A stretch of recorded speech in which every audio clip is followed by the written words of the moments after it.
who has been a witness to nothing, who is not a target of the investigation. What we are seeing now is conduct by two public officials, Robert Mueller and Rod Rosenstein, that is unethical, unprofessional, an embarrassment to the United States government, and is undermining equal enforcement of the law. This is a perjury trap, plain and simple. I agree with this the is perjury nonsense. trap point. This is absolutely outrageous. It should end right now.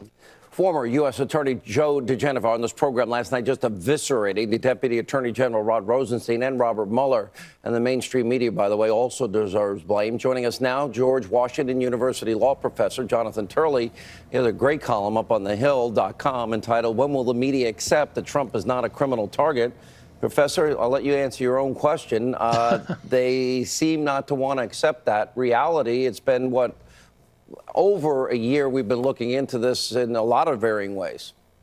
Yeah, there's a troubling pathology in the news where people seem to be unwilling to cover what is positive news for President Trump. There's not positive news as well, but that rather one-sided account is getting increasingly alarming. The fact is that there is not a strong, credible case of crime that is emerging from this investigation. After a year, after hundreds of thousands of documents that have been turned over, after multiple cooperating witnesses, after dozens of criminal counts, none of those filings have created a nexus between a criminal act and the president or even the campaign for the most part. And collusion, Professor, is not a crime, is it? It's not, and you know, we went through months where people were arguing, were talking as if there was a collusion crime. But the interesting thing is, look, on collusion and obstruction, you have an exceptionally weak case that has emerged so far. On collusion, there is an absence of evidence. There's just simply an absence of anything connecting the president or the campaign. The last major filing said that no Trump official knowingly engaged Russians in their hacking aspect of their intervention. There could be new evidence, but we haven't heard of it.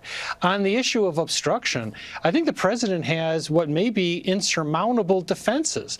You know, he can easily argue that he fired Comey for cause. Lots of people are calling for him to be fired. Rosenstein recommended it too. He'd be witness number one, which I think conflicts him out of the whole deal and even the appointment of Mueller. Let me ask you this. If there's no underlying crime, Professor, which you're saying and asserting there isn't, and he has the right to fire anybody, and there's no crime of collusion, and why would any lawyer allow a sitting president to be questioned by a special counsel?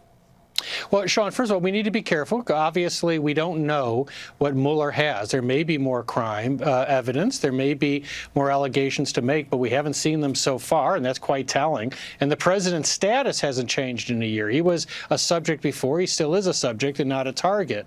But as for the sit-down, it's going to be hard for the president not to do that. The good news is that Mueller's asking about 4 categories where I think his defenses, the president's defenses, are the strongest. They're sort of frontal attacks where the armor is the thickest. I think that he could sit down and thread that needle if he listens to his counsel and prepares for it. But why should he have to, I guess, is the question. I'll ask Mark Levin that. What about Article 1 that literally empowers Congress for oversight purposes in the government? And I only have about 25 seconds. Doesn't Congress have to, doesn't the DOJ have to cooperate? These subpoenas went out in August of 2017. Right. No, I agree with you on that. I've been a long advocate of congressional oversight authority. I think Congress rolls over too readily. This has been too long. That material should have been turned over. I'm not too sure why it has not, but at some point Congress has to think about using some of its inherent authority to say this isn't just a voluntary act. You know, we are an equal branch of government. Yeah, co-equal, supposedly. All right.